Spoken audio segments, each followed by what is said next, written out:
Thank you so much for purchasing your hedgehog from Otsego Hedgehogs.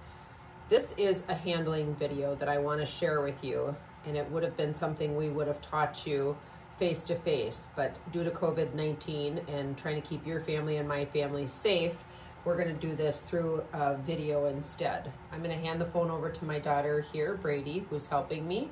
And I just have a hedgehog here in a simple bucket sitting up on top of a table. He's kind of sleeping right now, but what I want to teach you is that if I linger with my hands above a hedgehog, and if he senses that my hands or my shadows are above him, it could put him in a fear mode and would make all of his quills come up. And so while I can look at these quills and say, oh, they kind of look like they could be sharp, what I say is we have to, in our head, commit to picking him up and just come into doing it. And so if I pick up a hedgehog, what I want to do is I want to pull him up straight to my body, and I don't want to pet. I want to hold him face down. And now if you watch his nose, and Brady, you can zoom in and you can go like squat down and even go really so that you can see him. His nose is going to identify who I am.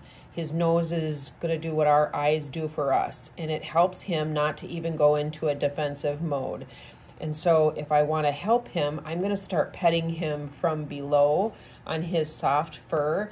And I'm going to do a really important motion with my fingers is I'm going to kind of claim his forehead.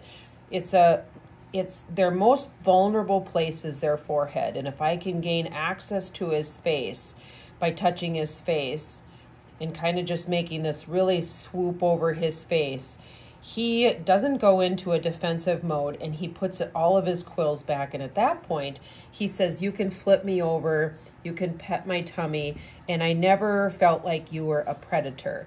Now, if he shows a little fear motion like that, I'm going to go back and I'm going to go face down up to my body, and I'm going to let him start smelling again, and I'm going to pet him from below.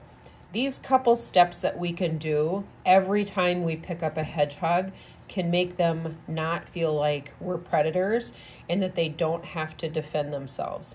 It's just an important step that I explain to people, not to reach into their habitat to pet their hedgehog, because then your hedgehog learns to fear the world above it, thinking that, what is that that's trying to get me? And so these are just really simple steps that we can do to make our hedgehog really happy, healthy, not fear the world above it, and that's really good. You go ahead and say something. I don't know what you're trying to mouth to me.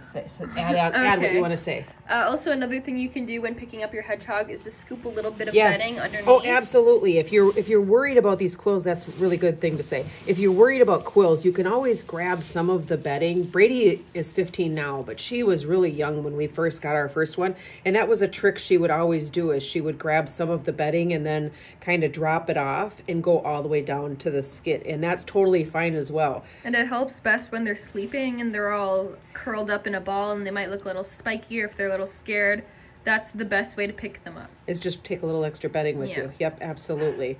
But if you have questions, let me know. But these are some tips that I'm going to just try and tell you, since we won't get a time to talk during your adoption appointment.